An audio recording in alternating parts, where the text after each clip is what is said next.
दिल तोड़ ही के रहे साथ छोड़ ही के रहे, काहे के कैलू प्यार।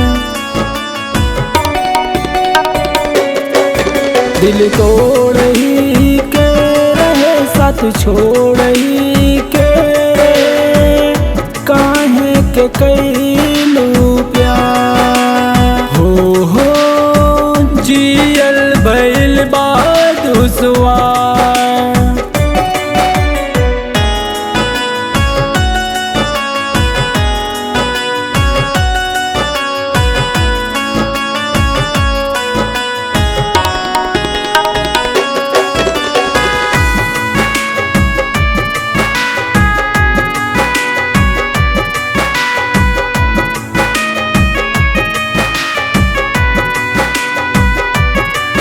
हम तय कैनी वफा, तू भैलू बेवफा।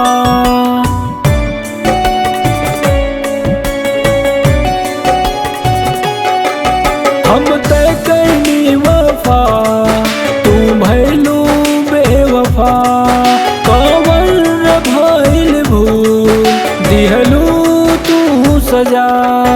झूठ बोल ही के रहे जहर घोल ही के रहे, काहे के कैलू प्यार। दिल तोड़ ही के रहे साथ छोड़ ही के रहे, काहे के कैलू प्यार। हो जियल भइल बा दुश्वार।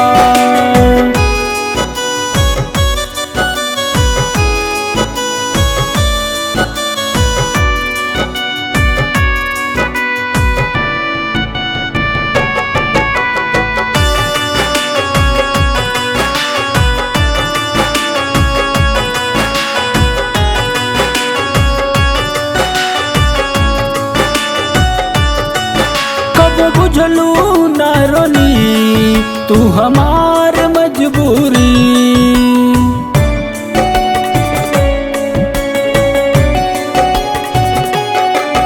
कब बुझलू ना रोनी तू हमार मजबूरी। राकेश जौनपुर से तू कैलू दूरी। नीचा देखवा ही के रहे गलत सोच ही के रहे, काहे के कैलू प्यार। दिल तोड़ ही के रहे साथ छोड़ ही के रहे, काहे के कैलू प्यार।